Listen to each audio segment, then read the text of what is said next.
I want to start by acknowledging Governor Pritzker from our great state of Illinois and thank him for coming before the committee, especially given the deeply unserious nature of this hearing.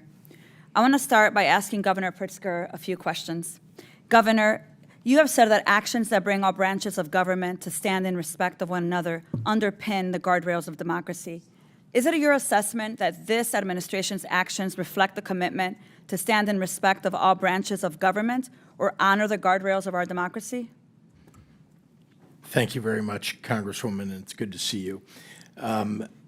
This administration has ignored court orders. This administration has ignored the laws that have been passed by the Congress.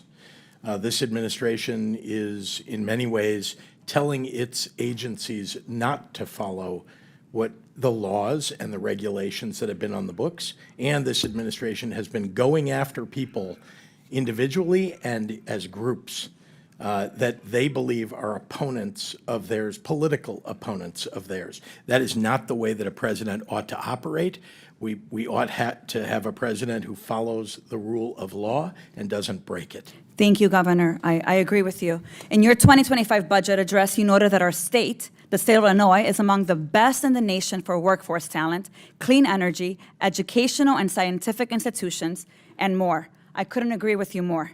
Our economy is over $1.1 trillion, the fifth largest in the U.S. and the 18th largest in the world. And I understand that we are one of only 9 states, including New York and Minnesota, whose taxpayers contribute more to the federal government than they receive. So I just want to make sure I put that to the record. This is who we're putting here at a hearing. Governor, earlier this year, you noted that the authoritarian playbook is laid bare here. They point to a group of people who don't look like you, and then they tell you to blame them for your problems. Governor Pritzker, do you believe that the Trump administration is using the authoritarian playbook, particularly as it relates to immigrant communities across the country? It's clear when you look at every action that they've taken with regard to immigration since they've taken office, including going in and attacking our communities in the state of Illinois. I think in the first week in office, Tom Homan bringing Dr. Phil with him unseriously, and then bringing the very serious ICE officials in to break down doors, to scare communities, to keep people from going to work and so on. It is clear that they are targeting communities of people who don't look like them and going after people that they think are opponents of theirs, or including United States senators, Governor. Including, thank you, and Alex Padilla. And by the way, I want to say to all of you on both sides, but particularly those on the Republican side, that I cannot believe the disrespect that was shown to a United States senator who was thrown down, handcuffed, and not allowed to ask a question of our Secretary of Homeland Security, Kristi Noem. That seems completely irrational. Governor, I agree with you, and because I have a limited time, I actually want to show the footage because I think what you're saying has to be seen here. I'm going to ask now that we play a clip of Senator Padilla being wrongfully arrested while we're in this hearing. Go ahead and play it.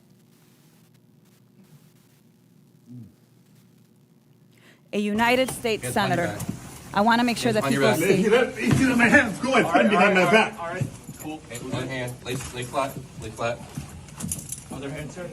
Other hand.